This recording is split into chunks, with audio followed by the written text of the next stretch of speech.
Sponsored by the Dunleary Rattown Local Enterprise Office. You're listening to Business Eye on Dublin South FM. Costa de Sales, Dublin.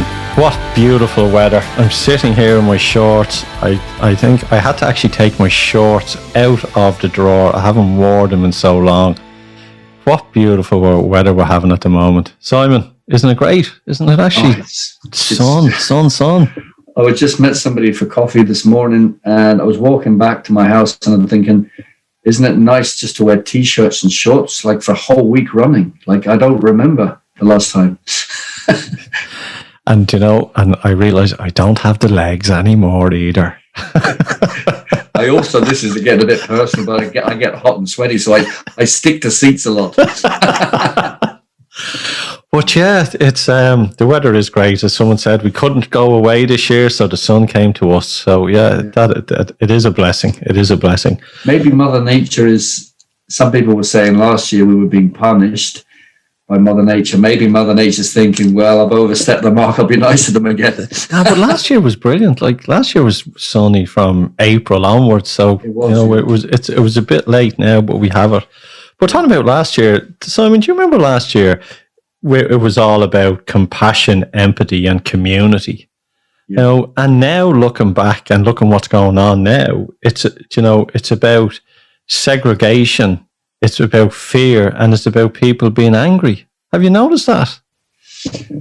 I've noticed the difference. I don't think people have changed. I think government messaging has changed. So remember March, April last year, it was we're all in this together and all of that sort of stuff. Whereas now it's harder language. I've noticed that.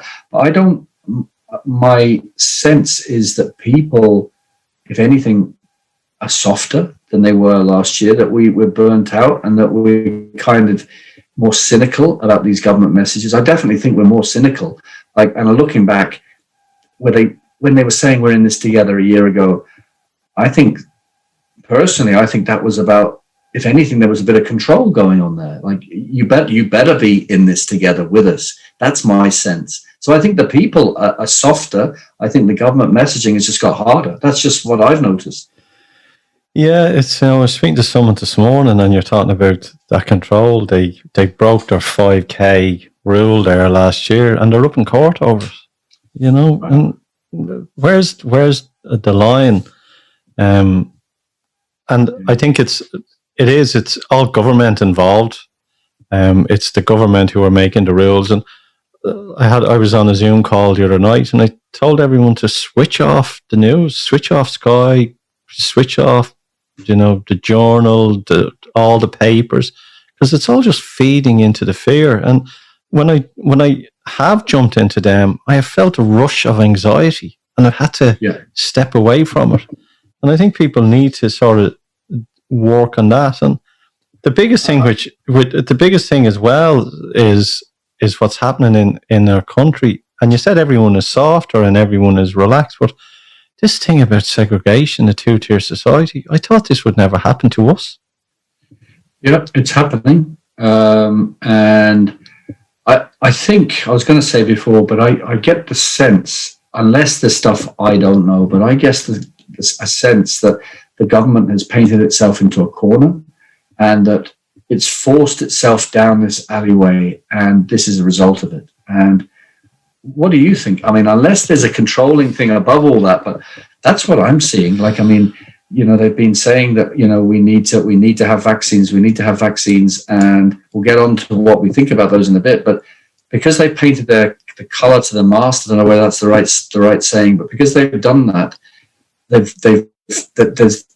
think from a policy perspective, they can't turn back from this, and this is the result of it. That's what do you think? Well, Michael D. Higgins signed the segregation, as I say, into law, and this is a man that probably maybe about 20 years ago would have been speaking out against anyone that's segregation and human rights. And you can jump on YouTube and you can hear some of his speeches about human rights.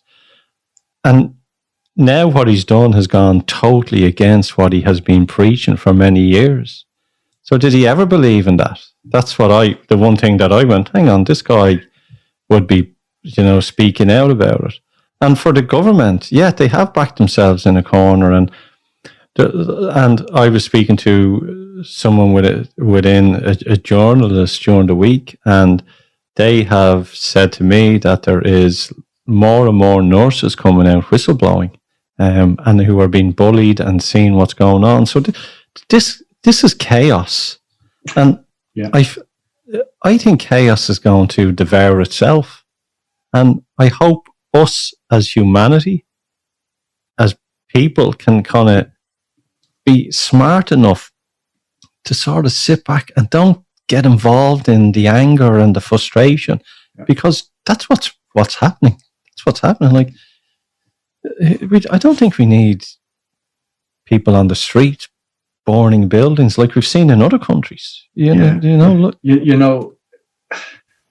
At the best of times, I'm cynical of politicians. I've only ever voted twice in my life, and that was because I lived in Australia and it's compulsory to vote there. And personally, I don't think that's democracy when you're forced to vote. And so I've always been I've been anti-politics, right? And I think, and I don't mind saying that, and I think there are good people who are politicians, but so many politicians that they're really interested in the vote, right? And so, of course, I'm just thinking this pragmatically. Of course, the government and the Dáil, and therefore the president, are going to pass this into law, because they're looking at what's the majority of the population doing. The majority of the population is saying, get vaccinated. If 95% of the population said, don't get vaccinated, they wouldn't have passed it into law. Mm-hmm. So they're just doing what they want to do to get voted in.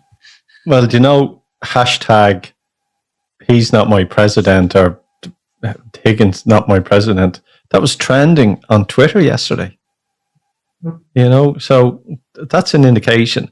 But if you look at all say you go on to one of the papers or something's posted, I've noticed that the comments in the threads have changed. So it used to be, we're in this together and brilliant, and now they're all angry and go get stuffed. And so there is a mood shift. And that's what you said. I think they backed themselves in a corner. I think so. Like, there is a this Saturday, I think at 2:00, there is a peaceful assembly in Dublin. And I know that there's people who have never gone to any of these assemblies are going to this one, and people are going from all over the country to it.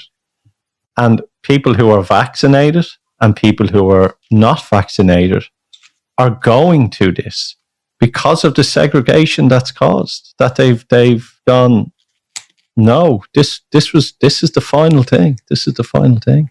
For me, it's about the inconsistency and the incomprehension of what the government's doing. I saw something on Twitter yesterday, and it was tongue-in-cheek is, "Oh, I'm a teacher. Can I not teach in restaurants when it comes to September?"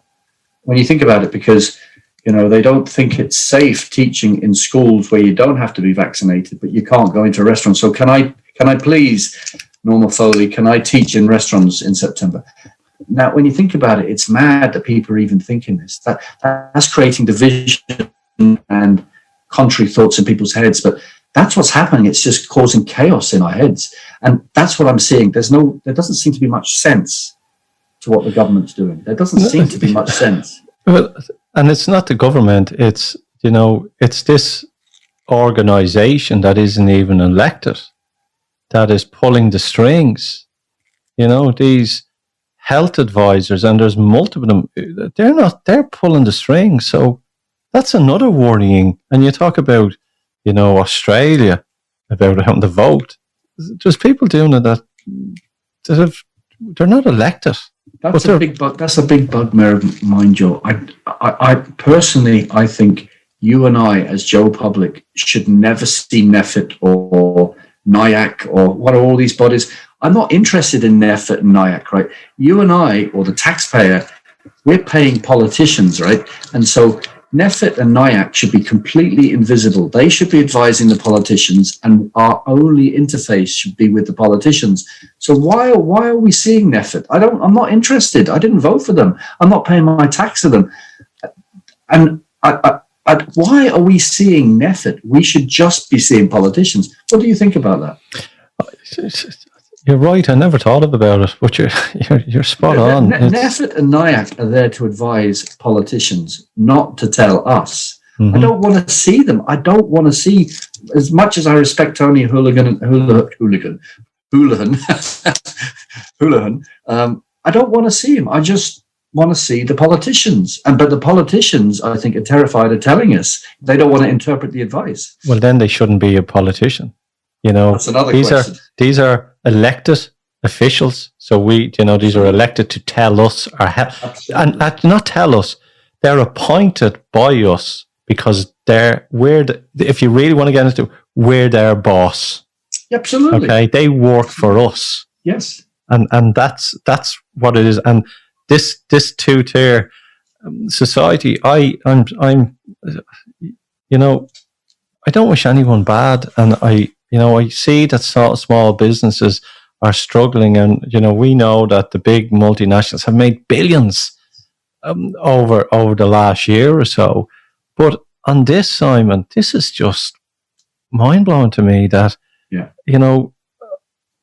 personally, would I eat in a place that supports it? No, but and that's gone to the vaccines. Like, you've got vaccinated, I didn't get vaccinated, and what was your? And we'll explain this to the listeners as well, both our reasons, so they can see both sides to it. So, why did you get vaccinated?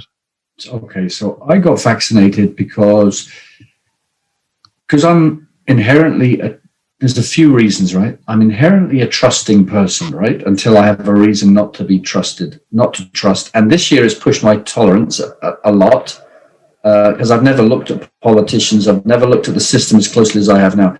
So my bias has always been, if there's a measles, mumps, rubella vaccine, I'll take it, right? So that's been my steering principle, right? So I generally, I wouldn't question it. But specifically in relation to this, yes, I've been listening to a lot of contrary thoughts. Yes, I have. I got vaccinated twice for Croke Park.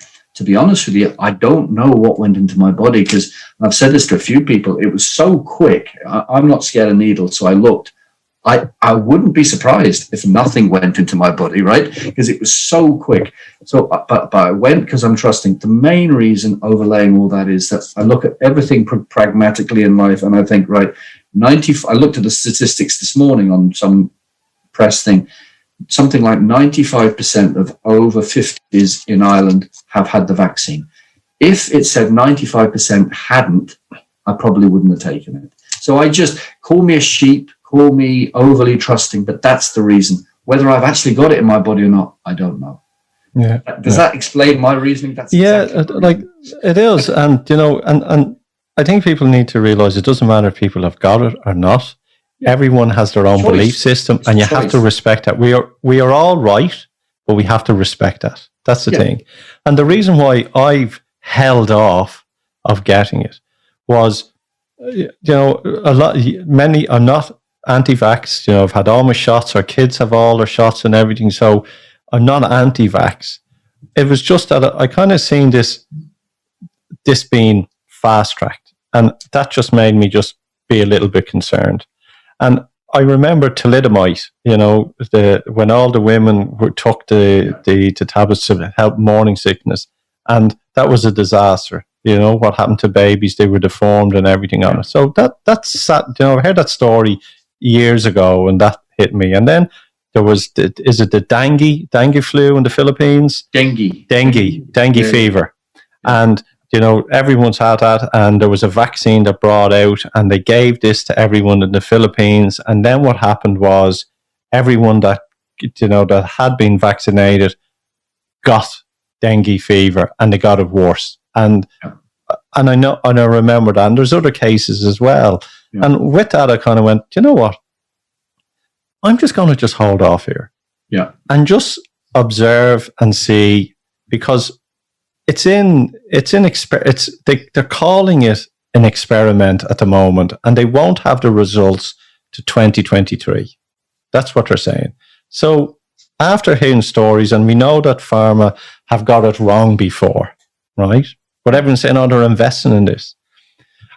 and as I'm being cautious, I'm reading in the papers that it's not stopping COVID, right? No, it's not. It doesn't stop it. And then I'm kind of going, well, is the vaccine, like if I got the MMR vaccines, they stopped me from getting all these diseases. But if it's a vaccine, it's why are people still getting it? These are the questions that are going in my head, right? Yeah. And then I'm going, and then some saying, oh well, it's not protecting you against it. I says, well, then it's not a vaccine. But, you might get it and it's herd immunity. I says, well, if people are getting the vaccine, they should be protected from the virus because it's a vaccine. I've heard, one thing that keeps me okay about this is what I've heard, but I don't know whether this is right or wrong, but I've heard that, yes, having 2 jabs won't stop you from catching coronavirus. But the thing I'm hanging my hat on is that if you do catch it, you won't be seriously sick, right? Yeah, that's what I'm hoping they're right about. And that's one of the reasons. That's what people are saying. But I'm also looking at, if I'm going to say Asia, and I have to get my shots for Asia, which I have, and malaria, and when I go over there, I'm not going to get malaria, and I'm not going to get any of the diseases because I've got my shots. So, but that'd be a question. Looking back, do they fully protect you against? Did they ever fully protect you? Yeah, I don't know. I don't know, but what I believed it was, and I never got it when I travelled over there. So, yeah.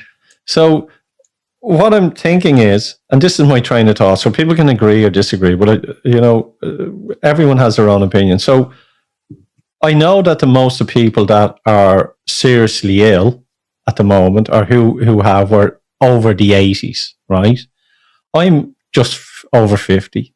I eat healthy. I don't drink. I don't smoke. I have vegetables every day. I do my exercise. I live a healthy life. So I trust in my immune system as well. Now, some people will think immune system is conspiracy theory. That's okay. That's okay if they do. I'm also then finding out that do you remember those nurses that we were speaking about earlier? That more cases of people who are ending up in hospital have been double vaccinated. So all these things were not stopping me, but are holding me off with it until the experiment is over, which is in 2023. I have the right to do that. So I do not consent to having anything in my body because that's my right. Yeah. Okay. And I respect that right because that's your personal decision. Yeah. So in 2023, when they come out and all the data and everybody's look at it, and if COVID is gone or like most are still here, I will then make that decision. But until then, I'm just being cautious. I'm just going. But the problem is, until then, you're not going to be able to eat in a restaurant and somebody who's vaccinated is, and that's where it gets difficult, isn't it? Yeah, but I understand that, and that's a segregation. And do you know the funny thing is, I was saying to someone the other day, if I was going down to get vaccinated, and that passed, I would stop getting vaccinated because of that, because I've always stood on the side of the underdog, and my health. Because once I get this, I can't remove it. You understand that? Yeah. My health to me, and this is my belief system, is more important to me than a cup of coffee and a meal. And yeah, absolutely. Yeah, and I will not. So say I was driving down and went, okay, I will not eat. I wouldn't even eat outside of any place that promotes this. I'm sorry. So could it be supermarkets next week? Is it insurance? We have to draw the line somewhere, and that for me, that line now is now because as you said, the government have put themselves in a hole and are making this up as they go along. And I wanted just for my kids to say, we stood up for something. and that's one end of it. But the reason why, I just go back to the listeners, is the reason why I'm not getting it is because I want to look at the data when this experiment trial is over. And is it being rushed? And that's why people are getting sick and ended up in hospitals, like the dengue or the thalidomide. And that's why I'm just holding off on it. And I have the right to. Absolutely. You do. One question I would ask you is, why do you think 99% of over 80s have had it? It's something like 97% of over 60s. It's 95% of people over 50 have had it. Why do you think 95% have? Why do you think only 5% haven't? Why? Why do you think that? That's a good question. It's always the is it blind faith? Is it trust? Is it desperation? Is it the following the sheep thing? Is it a mix of all of those things? They could have got it. They could have got it well before it was here, and they've a good immune system towards it. Because we do know if you do have it, it builds up your immune system, and we know that different variations of people have got it as well. So yeah, everyone is different. So there is a larger amount of them, of that age group. Yeah. But my father died in his early 80s, and he had a great life. And my mother's gone, and my father, I've lost a brother and sister to cancer, and I've lost many friends. We all go. And that's it's funny, my mum's mum got to 97, and she smoked from World War II. She smoked 40 to 60 cigarettes a day until she was 90. And then she suddenly stopped, and we all thought, God, she's going to keel over at 90, because don't stop a habit of a lifetime. She carried on for another 7 years. So, but you're right. That's kind of my philosophy in life. We said this before. I'm here for another second. I might have a heart attack in 1 second, or hopefully another 20 or 30 years. And I want to live as honest, decent life as I can. And I hope this isn't a big mistake, but I don't know. Yeah, it is scary, and it is. As when you're driving down the road and you make a mistake and someone will shout at you, I always think, I'm sure that person made a mistake on the road. As he who has sinned may cast the first stone. Yeah, and that's it. And this whole thing about segregation, and then people calling other people, dirty, or people who got it, or the shedding thing.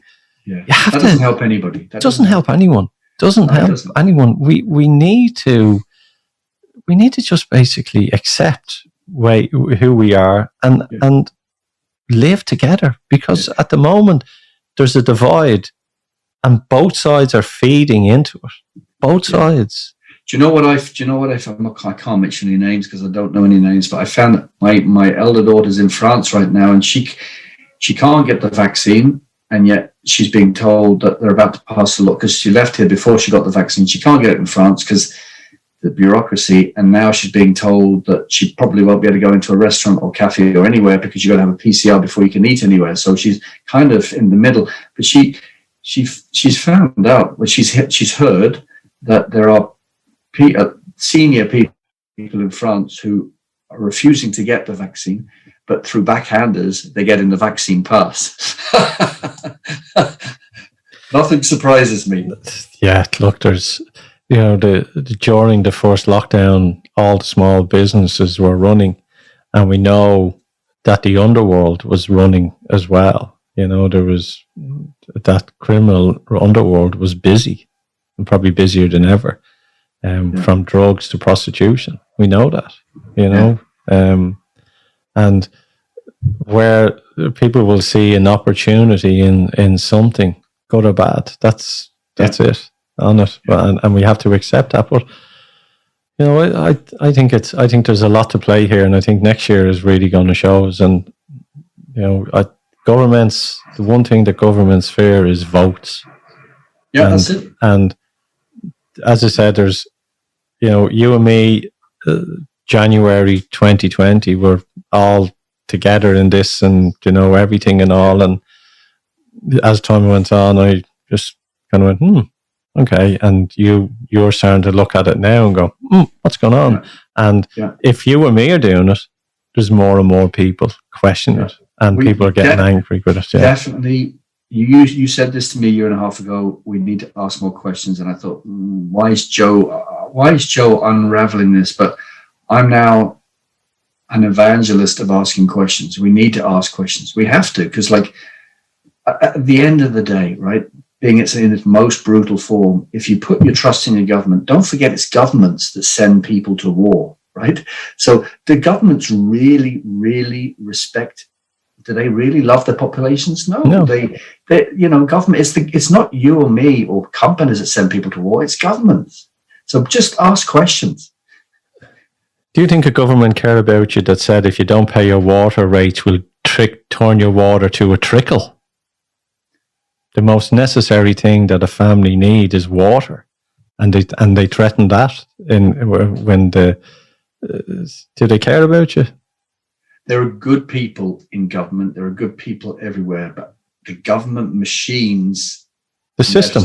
Just be careful. Just be careful.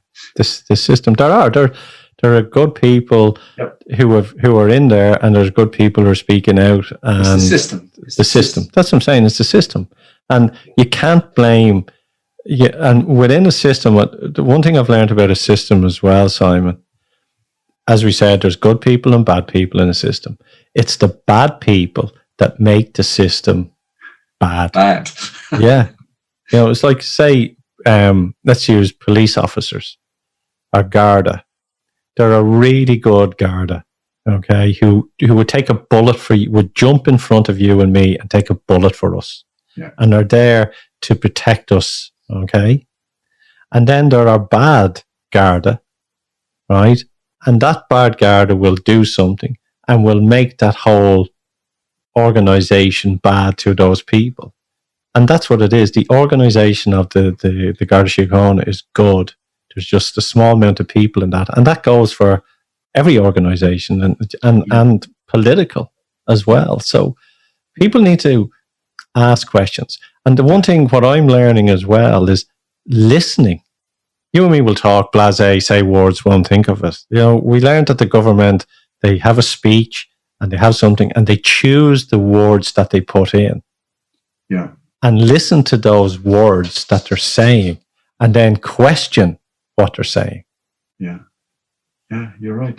You're right. But that's, look, I hope. Let's see what happens. The last pandemic lasted 2 years, 1918 to 1920. Unfortunately, this one's going to go on longer than 2 years because the main difference is that back then people weren't flying around the world and you didn't have all the things, the questionable activities. So I'm afraid this might go on a bit longer than 2 years, but let's hope not much longer than 2 years.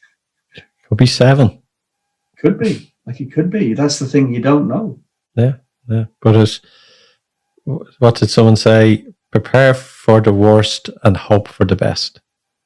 I think that was Leo Varadkar said that yesterday about opening. Somebody asked him, can we have 100 guests I saw this online, 100 guests at weddings in August, or is it going to stay at 50? And he said exactly that. I don't know. Prepare for the worst. So unless you hear from others, it's going to be 50. So if you have 100 people at a wedding and you have vaccinated and non-vaccinated, the non-vax have to sit on one side and the vax sit on the other side. So if the bride is vaxxed and the groom isn't, do they have to sit at separate tables? But we joke about it, but these are the complications that governments, the system, haven't thought through. They haven't thought this stuff through. Well, they really haven't. One of the things, they were saying that in the family home, you can have a vaxxed people meet a non-vaxxed in the family home. Holding that, right? The question, what I'm going, okay, that would fall apart if they allowed people in restaurants to eat. But then Tony Hooligan said, he's asked, this is mad, in the paper, he's asked families to leave their children at home if they're going out for a meal. Yeah. So what about this? So I work from home. This is my home office. This is my office. This is my workplace. So if my wife were not vaccinated, can she come into this office? It's mad. Do you know what I mean? Like, who's policing this? That's the madness of this. It's so arbitrary. George Orwell is coming to town. We all probably have read, Animal Farm. Yeah. And, I remember reading it in my teens and going, okay, I get it. I'm sure if you picked it up now, you'd be a little scary. But then there's other stuff. Look, love, be kind. I was just about to say that at the end of the day, above all of this, above everything we've discussed, about everything, above the earth, above the moon, above Mars, there's light, right? And light is always brighter and the dark is darker, right? It's there. The problem is that we choose to forget it or ignore it, or we allow dark forces in, but it's there. It was there before the Holocaust and World War II. It was there after the Holocaust. It'll be there after this as well. It's always there. After the Holocaust, people thought, never again. Then communists, after that, people went, never again. You're looking at the troubles in the 80s down in, Eastern Europe. Yeah. Never again. China at the moment, we know they have their camps and it's still going on. It seems to something every 100 years. And a lot of people who are from Eastern Europe, this is right. A lot of people that are from Eastern Europe have said to me, we can see this coming, because this sort of play of divide and everything we grew up with this. And it was religious then. They're all, he says, can you not see this? Can you not see this? So at least we had guns. Jesus. But is there a play? There's always madmen in the world. Always madmen. That's the thing. That's a lovely business eye. Lovely. But look, business eye. But look, just sharing our opinion, I think, again, it's about just holding that vibration to be who you are, and lose the fear, and it will get better. The pendulum is swinging, and I believe that out of every bit of chaos, good will come out of it as well. After a storm, when it's settled, things get good to it as well. There's the little saying, this too shall pass. Everything passes. Everything. Good passes, but bad passes too. And this is being bad. This is a bad time in history, but this will pass. Yeah. And look, if there is, if there is business owners out there who want to help and understand and get their business, growing and developing, join myself and Simon on the Business Eye Advisory.ie. .com. I keep doing that. You do that just for me to correct you, say .com. BusinessEyeAdvisory.com. So everyone, look, have a super weekend. The weather is beautiful. Wear the suntan lotion, and look, try and make the most out of life. Also, a key thing to drop in is, and mind your pets. I'm seeing so much more online about dogs with blisters on their feet, and dogs with dark gums, or cats with dark gums, which shows dehydration. So mind your pets, seriously. Yeah, definitely. And your kids. And your kids. And your kids. And your kids as well. Myself and Simon are going to take a break for next week. We won't be here next week. We're going to take a week off. So we'll catch us the week after. So look, take care and keep listening. Keep listening. Thank you. Bye. Thank you. Sponsored by the Dunleary Rattown Local Enterprise Office. You're listening to Business Eye on Dublin South FM. We have two people that have been on our show before. We have Brian Kennedy and Eddie Hobbs, and they are here today to discuss the Great Reset, Davos, the Atlantic Council, the World Economic Forum, Build Back Better. The elite are telling us that we will own nothing and we will be happy. And tough if you're not happy. It's all a bit of poo-poo. Gentlemen, welcome to the show. I have my own theories on it of what's it about. When they say you'll be happy and you'll own nothing, do we own anything at the moment? That's the question that I'm sort of pondering around. Do we own anything at all? Tell me, Brian, what's your thoughts? Oh, Joe, I can see where conspiracy theorists kind of come from, because the communication is just abysmal. I'm not a conspiracy theorist, but I do like to think that my own thinking is a bit strategic, and I will go and do my own digging and I'll try and find out exactly what's going on. But it's really difficult actually to get a handle on different messages that are coming out, because in one day you're told one thing and another day you're told something else, and then something is right. It's okay to wear a mask, and then it wasn't okay to wear a mask, and then all of a sudden you must wear a mask. So there's a lot of those things very, very kind of difficult to get your head around. And then you kind of go into, as you mentioned earlier, the Davos thing, and what are people saying to you? What's changing in the financial system? Is that going to affect what you own or what you're allowed to own? Unless you actually get proper information about what's going on in the high-level financial systems that are being used. So you've got the quantum system that came in, that's running parallel to the SWIFT system. Quantum is built by Russia and China, and SWIFT is owned by the US. But all of a sudden, everybody's going onto this quantum system, which is AI, correct? Yeah. Do you worry about whatever assets that you own, and will you own them in the future? Because the communication is just terrible. Well, I think we need to be careful not to conflate things too much at this point. I mean, we have in the background the World Economic Forum. It's highly evolved thinking on the Great Reset. It's not a conspiracy theory. It's up on the website. Go and read the bloody thing. It drills down into all sorts of policy areas, and it's very much a kind of almost a socialist, communist type of an agenda. It's amazing to read that it's actually there in black and white, and promulgated and advocated. The World Economic Forum, of course, are the same people that are behind Davos every year, which brings in the wealthiest class in the world, the top 1% of 1%.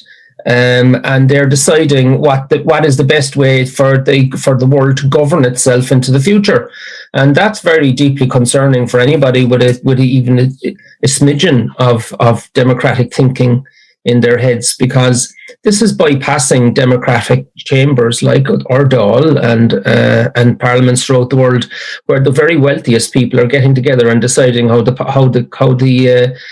world should be carved up, especially with climate change coming in.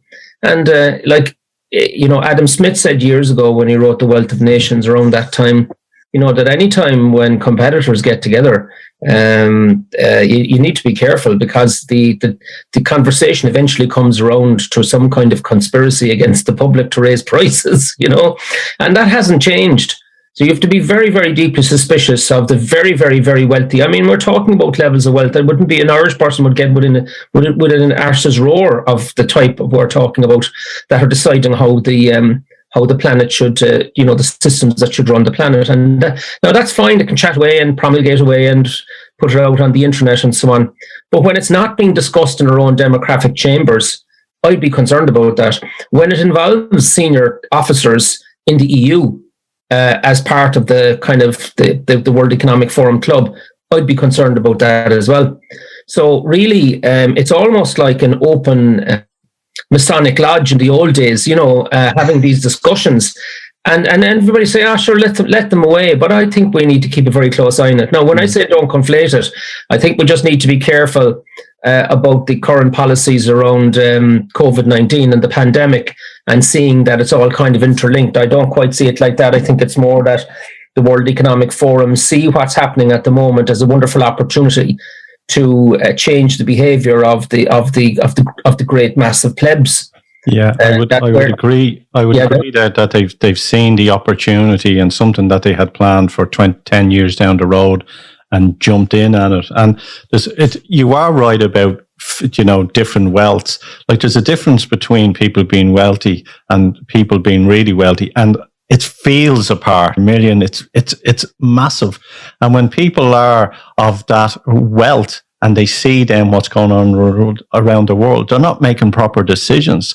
And they're making it because of what benefits to themselves.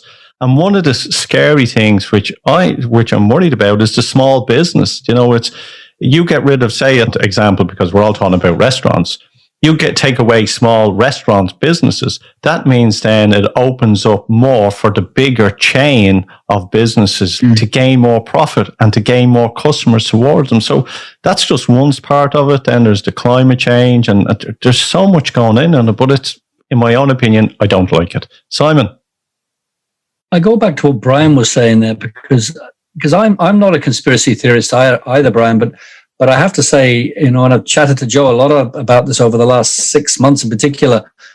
I just think the messaging out there is so chaotic that I wonder whether it's intentionally chaotic or whether they're really that much in chaos. And I'm talking specifically about the government here, but it's not just here.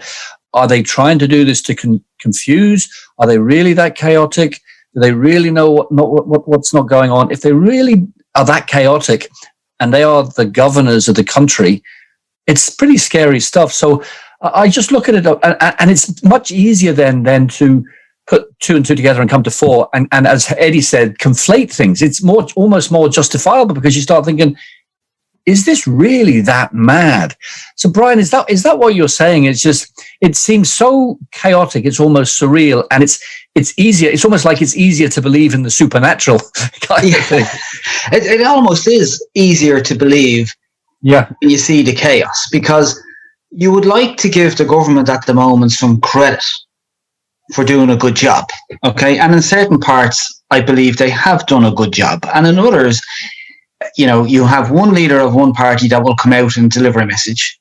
And tomorrow or this afternoon, the leader of the other party will come out and give a slightly different message. So his party will seem to be a little better idea. Okay. And then you have a third party that comes out that when they speak, you actually can't make sense of what they say at all. Right.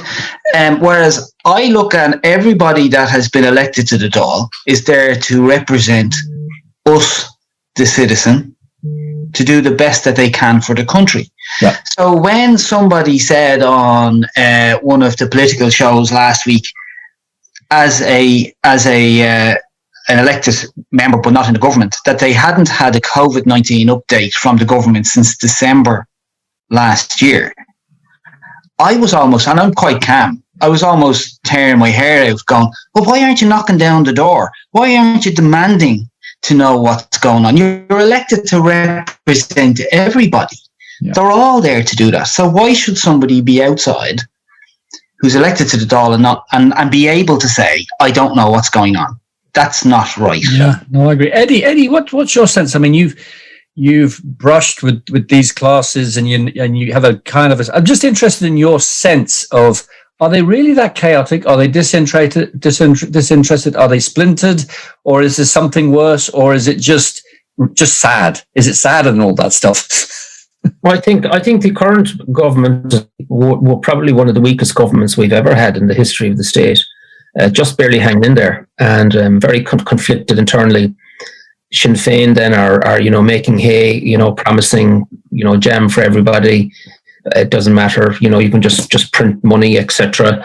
We all know that's nonsense, but that it's gathering, it's fanning the flames, and it's understandable too, especially when you look at the sort of the state that we've got the country into for young people trying to get into the housing market. Yeah. I mean, it's shocking. But more importantly for me, like last week, I mean, the government basically just surrendered. Just surrendered, walked off the pitch and handed it over to a health technocracy. Yeah. These are unelected people on the public payroll that are dictating how this country is now running. Mm-hmm. And the political class are terrified of taking them on or questioning them, even though, science walked out the door a long time ago when it came to how we've been managing the pandemic. So, the science around mask wearing, around distancing, all of it now is questionable. the ideological position they took on antigen testing just doesn't stand up at all. It's unscientific. Yeah. And let's be clear, what they've said is that they believe that antigen testing needs to be independently studied in the Republic of Ireland under, guess who? Under NPHET and the HSE. I mean, this is bizarre stuff. Yeah. And now we find, the hospitality sector isn't opening. And the worst thing of all for me, I mean, I think it's extremely serious. It's a red line. And it's back to what was said earlier on, that we're going to cause a segregation. The Irish people are going to be segregated into we're going to other people, which is why I was bringing up quite recently the Enabling Act of 1933 in Germany, because that's how these things start out. When you start creating a division in a society and you're creating a degree of distrust and then suspicion and then hate of a substantial minority of the population, i.e. the unvaccinated, for whatever reason, it's totally and utterly unacceptable. But that is what has been decided. That was the demand that NPHET made. If you want any kind of relaxation on the rules that we are imposing, and we are the health czars here, even though they're completely out of kilter and they're not being questioned because the bloody fourth estate is in such a weak condition, that the price we will pay is the segregation of the Irish people into vaccinated and unvaccinated, and you'll be going around with a badge. That is totally and utterly unacceptable, to the point that, I mean, even though these hospitality sectors have had an absolutely horrible time, I hope that enough of them will be courageous enough to say, we're not doing that. We're just not prepared to do that. Because if they do, I can tell you, they're going to get boycotted by those of us who see this for what it is. It's a very, very dangerous slope. And it's extraordinary that the main political parties and the main political leaders aren't calling it out for what it is. So why doesn't NPHET see it like the rest of us? Very good question. If I tell you a quick story, it might help. I ran across this quite recently, and I thought it just completely encapsulated where we've got. It has to do with psychology now, and it has to do with indoctrination. And the fact that most people in the middle have been radicalized by what they've heard over the last year and a half from the same sources. So this guy got a dog, new dog, took the dog down to the ocean, threw in a pedal. The dog ran across the water, picked up the stone, and came back across the water again. He was amazed. So he did it a second time. Same thing happened. Third time, same thing happened. He was elated. He ran up to his neighbour and called him down and said, "Let me show you this, my new dog." And he threw the stone again, and the dog ran out to get the stone, crossed the water, and he did that 3 times. And he said, "Isn't that extraordinary?" And the neighbour was completely unimpressed. Must have been a member of NPHET. Completely unimpressed. He said, "Did you just see the dog? The dog walked on the water." And the other guy said, "All you've proven to me is that your dog doesn't know how to swim." And that's where we are. Yeah. We've reached a point now where it's an ingrained belief.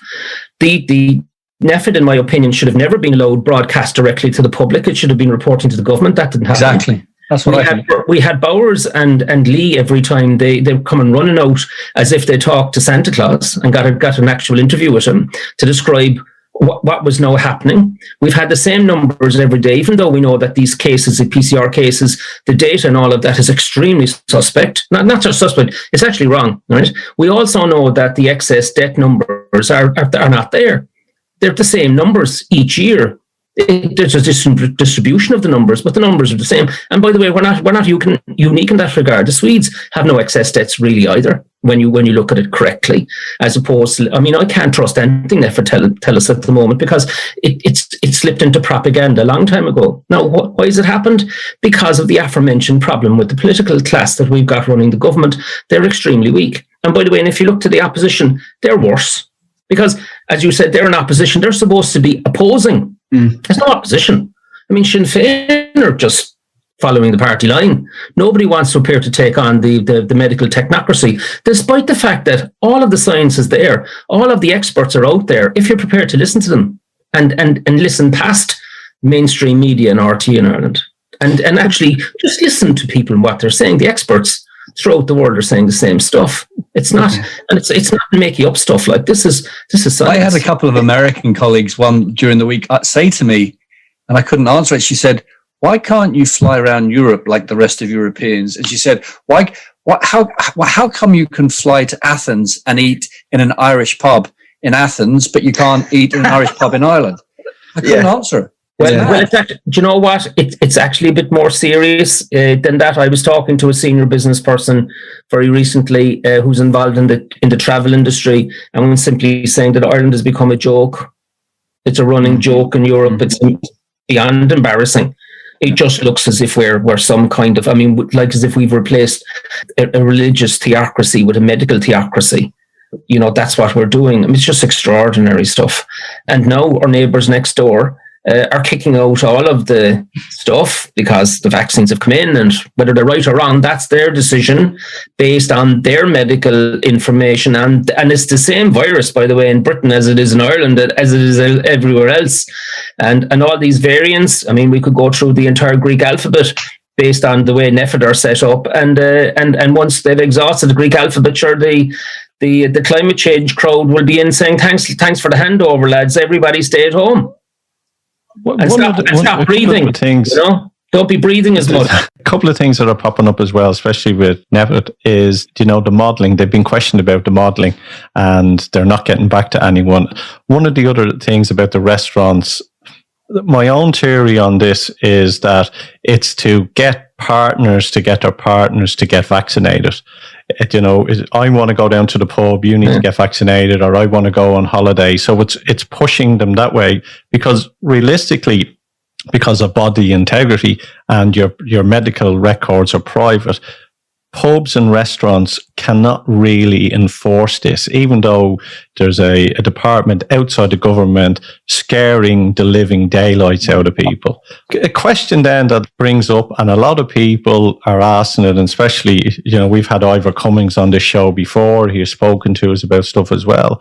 Why is there no debate, is the question, on mainstream media? They have to report and not be the propaganda machine of the government. So why is this all happening? Well, let's just break it down let's just get into the undergrowth. Firstly, RT is the state broadcaster. Journalism walked out the door in March 2020 with RT. It's quite clear. There's been no journalism. It's just take the stuff and broadcast whatever NEFID are saying. That you'll have a few he said, she said interviews on prime time just to keep the flag flying. But realistically, you don't go to RT for journalism. In fact, if you want good mental health, you just turn off RT completely, in my opinion. We should have had a counter news from News Talk. But unfortunately, Dennis O'Brien at the same time was selling News Talk. So what did he do? He turned it into a magazine program where people ring in about their feelings all day long. News has gone from there as well, unfortunately. And the maverick type of panel members and all the rest of it pulled. And the reason for it was that News Talk needed to sit down in front of the government to get permission to sell the license to somebody else at some stage within the next 12 to 18 months. So that was gone, unfortunately. Haven't done a great job up until then. Now we look at Virgin, TV3, complete mess. I mean, it's beyond feelings. Like, it's fashion, it's big hair, it's all of that woke stuff, right? But like, God help us that there'd be any hard type of discussion going on. So that's gone as well. And remember, we're a visual and audio people. So now we're left with the print media. The print media absolutely exhausted, on its legs. Journalists throwing in copy, working on fumes, same editors, because of the impact of social media over a decade. And along comes this. And I can tell you for a fact that those newspapers are barely hanging in there. And where is their largest source of revenue? Have a guess. They've had revenues, kept the newspapers. Yeah. Otherwise, they'd be on pup payments. They kept the newspapers going over the last 12 months. So there is a kind of a groupthink that's taken place. And anybody who's been trying to be maverick and all of that, inside in it, has been literally pushed to the side, as from what I can see anyway. And that's what we've got. I mean, if you open up the newspaper, the Irish Times, it's a bunch of opinions. You know, it's Pilot O'Toole to start, right? Every day, you know, the world according to Fintan. And that kind of leads the opinion of the Irish Times. And then the Irish Times, of course, is the go-to newspaper if you're a leaker. So if you're a member of the cabinet or you're a senior civil servant and your job is to leak information, it's said it in the Irish Times. So the Irish Times get the leaks, and they call it journalism. Isn't journalism my eye? They're just carrying leaks from official sources. Otherwise, they'll cut them off and at least they'll give the leaks to the next newspaper. But it's not journalism, it's entertainment now. Everything is in entertainment. Yeah. And when it's under entertainment, you can say what you want. It's not. Listen, entertainment is giving it too high a value. I'm not talking about that. I'm just talking about filler. I mean, if you turn on the television channel, at least you can flick channels to some other show that's actually real entertainment as opposed to filler. This is filler. And that's why it's not been happening. And the problem that's created for all of us that are independent thinking, there's lots of people out there that think like this. They're just afraid to say it. Brian, what do you? I see you're nodding here. What do you feel about all this? I mean, are we a laughing? Do you think we are a laughing stock right now? I think we are. I think we are. I think the aviation sector, the only person talking true truthfulness in that is our friend in Ryanair, when he says it as it is and he calls out the silly things that we're doing. I do think, though,